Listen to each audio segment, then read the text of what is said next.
성부와 성자와 성령의 이름으로 아멘.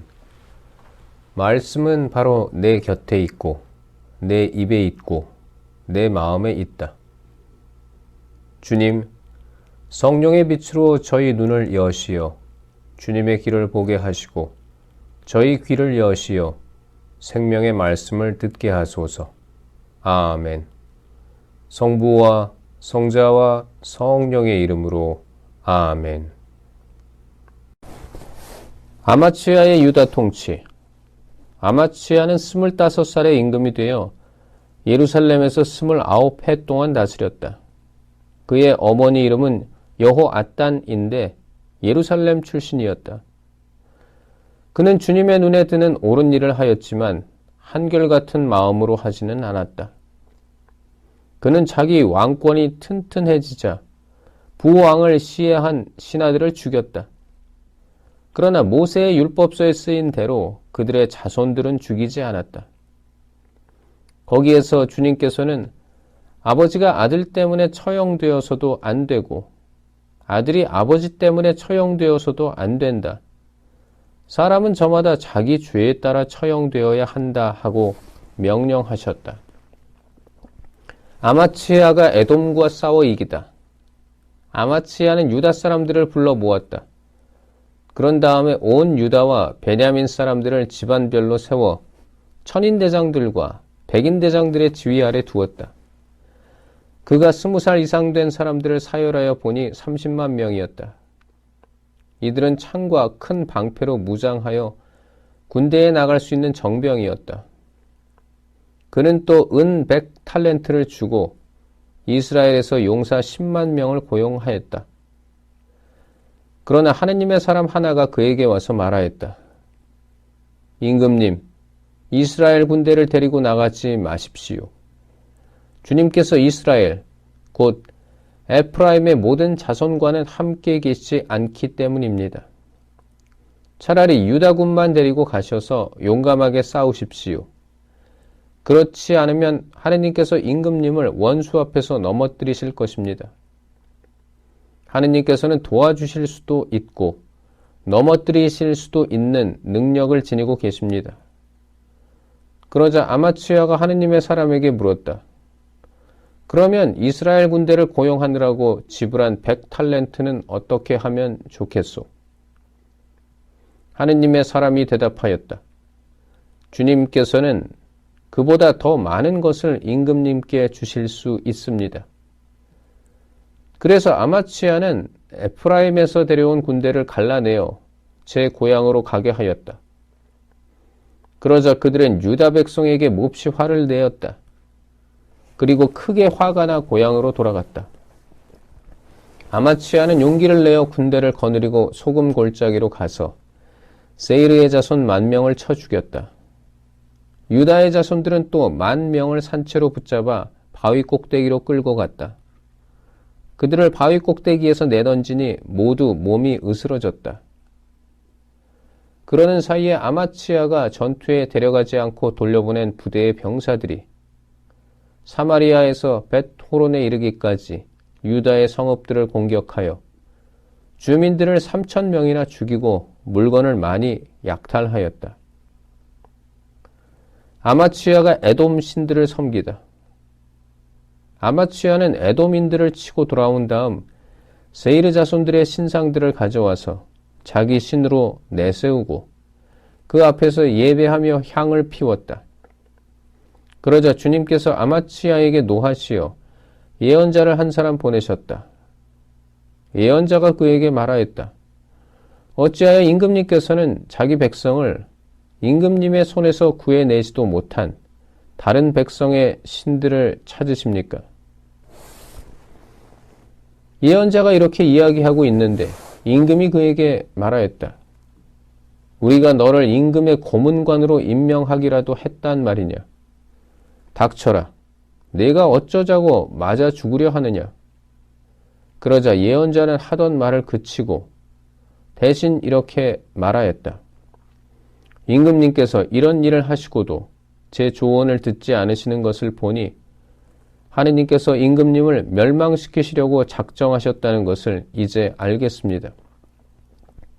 아마치아가 북왕국에 싸움을 걸어 화를 자초하다.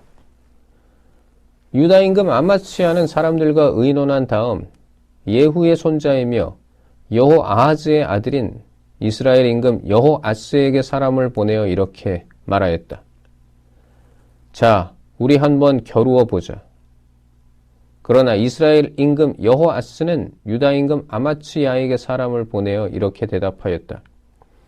레바논의 엉겅퀴가 레바논의 향백나무에게 그대의 딸을 내 아들에게 아내로 주오 하고 전가를 보냈다. 그러자 레바논의 들짐승이 지나가다가 그 엉겅퀴를 밟아버렸다. 그대는 에돔을 쳐부수었다고 말하며 마음이 우쭐해져 오만하게 구는데 그냥 집에나 머물러 있어라. 어찌하여 재앙을 일으켜 그대 자신과 유다를 함께 쓰러뜨리려 하는가? 그러나 아마치아는 그 말을 들으려 하지 않았다. 이는 하느님의 뜻이었다. 유다 사람들이 에돔의 신들을 찾았기 때문에 하느님께서 그들을 적의 손에 넘기시려는 것이었다. 그리하여 이스라엘 임금 여호아스가 올라와 유다에 속한 벳세메스에서 유다 임금 아마치아와 겨루었다. 유다군은 이스라엘군에게 패배하여 저마다 자기 천막으로 도망쳤다. 이스라엘 임금 여호아스는 아하지야의 손자이며 요아스의 아들인 유다 임금 아마치아를 벳세메스에서 사로잡아 예루살렘으로 데리고 왔다. 그리고 에프라임 성문에서 모퉁이 성문까지 예루살렘 성벽 400안마를 무너뜨렸다. 그는 하느님의 집 안에서 오벳 에돔이 맡고 있던 모든 금과 은과 기물 그리고 왕궁의 보물들을 빼앗고 인질까지 잡아 사마리아로 돌아갔다. 유다 임금 아마치아가 죽다. 유다 임금 요아스의 아들 아마치아는 이스라엘 임금 여호아하즈의 아들 여호아스가 죽은 뒤에도 15해를 더 살았다. 아마치아의 나머지 행적은 처음부터 끝까지 유다와 이스라엘 임금들의 실록에 쓰여 있지 않은가? 아마치아가 주님을 따르지 않고 돌아선 그때부터 예루살렘에서 그를 거슬러 모반이 일어났다.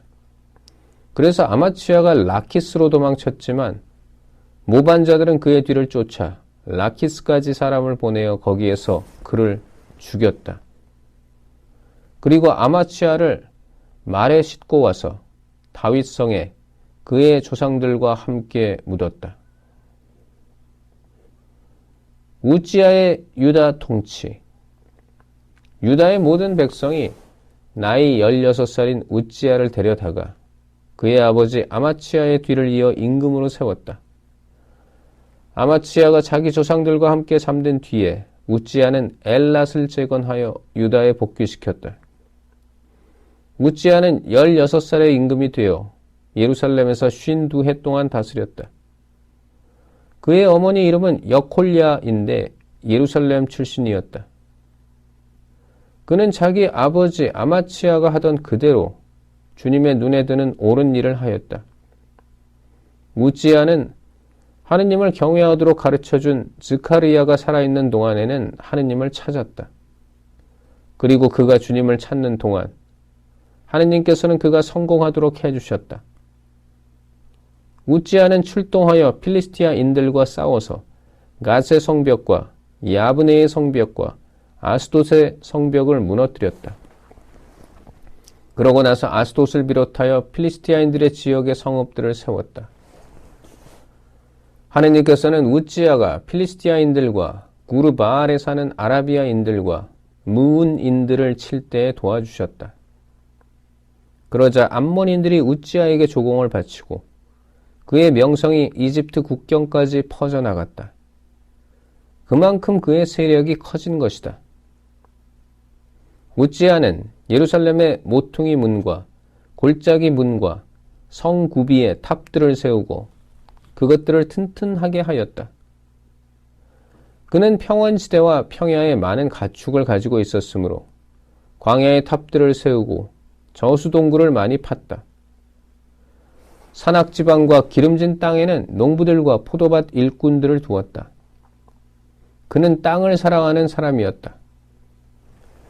우찌야에게는 출전 준비가 된 전투 병력이 있었는데 서기관 여이엘과 행정관 마아세야가 사열한 수에 따라 부대가 편성되었다. 그 전투 병력은 임금의 장수들 가운데 하나인 하난야의 지휘 아래에 있었다. 용사 가문들의 우두머리 수는 모두 2,600명이었다. 그들의 지휘 아래 놓인 군사들은 임금을 도와 적을 무찌를 막강한 전투 병력으로 30만 7,500명이었다. 우찌야는 전군에 작은 방패와 창과 투구와 갑옷과 활과 팔맷돌들을 마련해 주었다.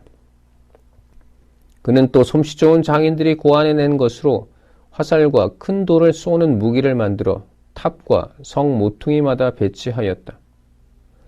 그러자 그의 명성이 널리 퍼져나갔다. 그가 이처럼 강하게 되기까지는 놀라운 도우심이 있었다. 우찌야가 벌을 받다. 그러나 우찌야는 강해지면서 교만해지더니 마침내 패악한 짓을 저지르게 되었다. 그는 주 자기 하느님을 배신하여 분향제단 위에서 향을 피우려고 주님의 성전에 들어간 것이다. 그때 아자리야 사제가 주님의 용감한 사제 80명과 함께 뒤따라 들어가 우찌야 임금을 가로막고 서서 그에게 말하였다. 우찌야 임금님, 주님께 향을 피우는 일은 임금님께서 하실 일이 아닙니다. 그 일은 향을 피우도록 성별된 아론의 자손 사제들에게 맡겨졌습니다. 그러니 성소에서 나가 주십시오. 임금님께서는 하느님을 배신하셨습니다. 그래서 주 하느님께 영광을 받지도 못하실 것입니다. 그러자 손에 향로를 들고 향을 피우려던 우찌야가 화를 냈다. 그가 사제들에게 화를 내는 순간 주님의 집 분향제단 곁에 있는 사제들 앞에서 그의 이마에 나병이 생겼다. 아자르야 수석사제와 모든 사제가 그를 돌아보다가 이마에 나병이 생긴 것을 발견하고 재빨리 그를 그곳에서 내몰았다. 우찌야 자신도 서둘러 밖으로 나갔다. 주님께서 그를 치신 것이다. 우찌야 임금은 죽는 날까지 나병을 앓았다. 그리고 주님의 집에서 내쫓긴 몸이었으므로 별궁에서 살았다. 그래서 그의 아들 요탐이 왕궁을 관리하며 나라의 백성을 다스렸다. 우찌야의 나머지 행적은 처음부터 끝까지 아모츠의 아들 이사야 예언자가 써두었다. 우찌야가 자기 조상들과 함께 잠들자 사람들은 그가 나병 환자였다고 해서 그를 왕실묘지에 딸린 터에 조상들과 함께 묻었다. 그의 아들 요탐이 그 뒤를 이어 임금이 되었다. 성부와 성자와 성령의 이름으로 아멘. 말씀은 내 발의 등불이요 나의 길에 빛이옵니다. 주님, 저희가 성경을 생명의 말씀으로 믿고 기도하며 살고 선포하게 하시어 언제나 성령 안에서 평화와 기쁨을 누리게 하소서. 아멘. 성부와 성자와 성령의 이름으로 아멘.